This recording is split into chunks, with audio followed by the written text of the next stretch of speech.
बिस्मिल्लाहिर्रहमानिर्रहीम। अस्सलामु अलैकुम। 11वीं जमात के तुल्ला व तालिबात, मैंने आपसे पहले इस मौजू के बारे में बताया है कि इसके तमीम के बारे में बताया है जो आज हम पढ़ने जा रहे हैं। ये मौजू है आखिरी कदम।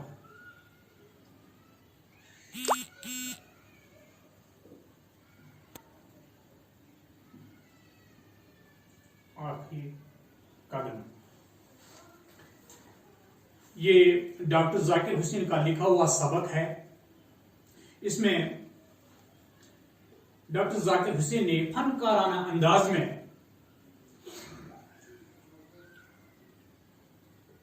एक ऐसे नेक आदमी की मिसाल पेश की है जो आखिर तक नेक काम करता रहा, लेकिन दुनिया की नजरों में वो सब काम पोशीदा थे, क्योंकि वो दिखावे के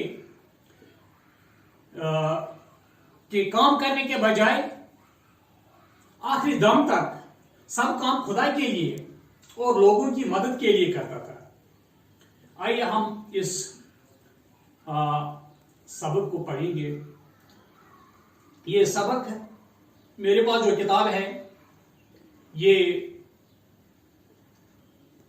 पुरानी एडिशन की है। इस पर ये सफा नंबर 78 पर है और ये 7वां सबक है इस किताब का। लेकिन आपके पास अगर नई किताब होगी, नया एडिशन होगा, तो ये तीसरा सबक होगा और मुख्तलिफ होगा इसका ये सफा नंबर। आज तुम्हें एक बहुत अच्छे आदमी का हाल सुनाएंगे जिससे इसके जीते जी बतेरे लोग बुरा भला कहते थे और मरने के बाद भी इसकी नेकी का हाल बस वही जानते हैं जिनके साथ इसने भलाई की थी, और शायद बाजे तो इनमें से भी भूल गए होंगे।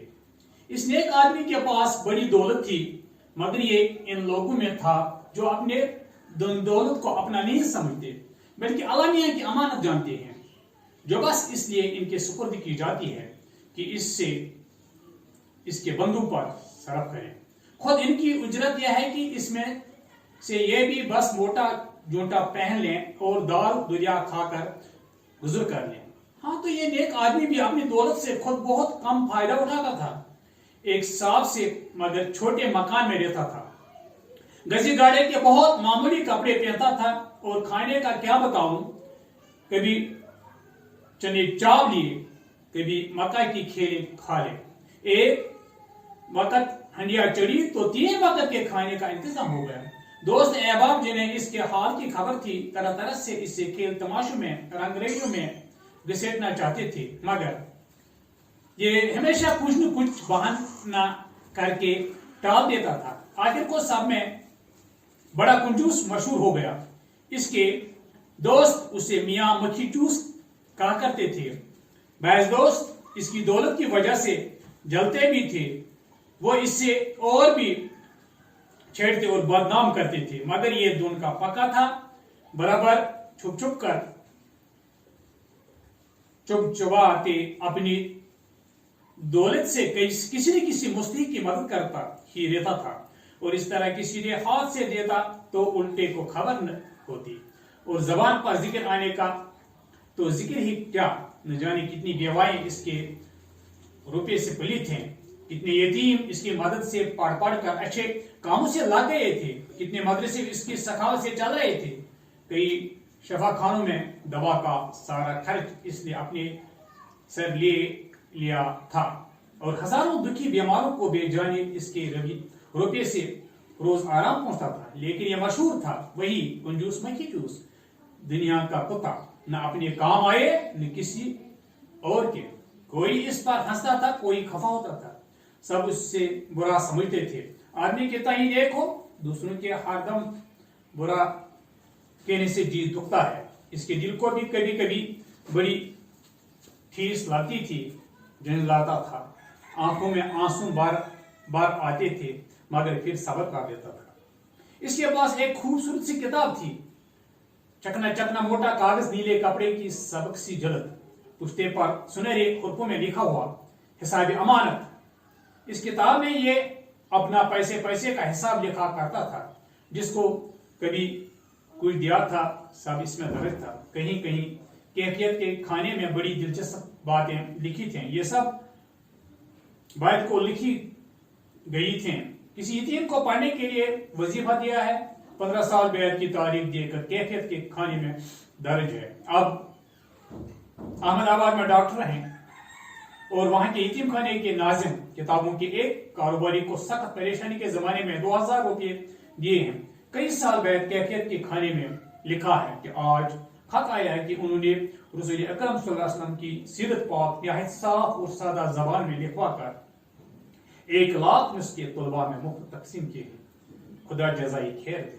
दिल्ली के एक मदरसे को ऐसे वक्त की इसका कोई मददगार न था, 10,000 रुपये दिए थे। इंदिराज रकम के सामने कैफियत में लिखा था, सालाना रिपोर्ट पड़ी, हर सूबे में इसकी एक शाख कायम हो गई। इस सूबे में तो गाँव में तालीमी मरकज कायम कर दिए हैं। ये काम न होता तो इस मुल्क में मुसलमानों की तमद्दुनी फस्ती कभी की खत्म हो चुकी थी। इसी किस्म के बेशुमार इंदिराजात थे।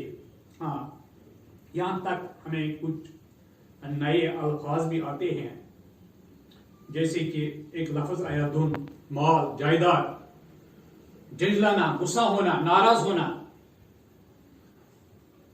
कंजूस, मक्खी चूस लफ्ज आया, इंतहाई कंजूस। ये मक्खी चूस ऐसा मक्खी अगर इसके किसी खाने में मक्खी पड़ जाए तो वो इस मक्खी को चूस कर फेंकता है, इसलिए मक्खी चूस कहते हैं। हाँ, सबक एक लफ्ज आया, सीन बे कीफ,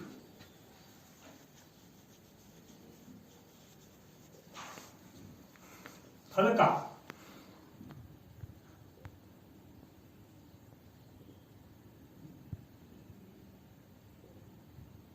हल्का, कम वजन,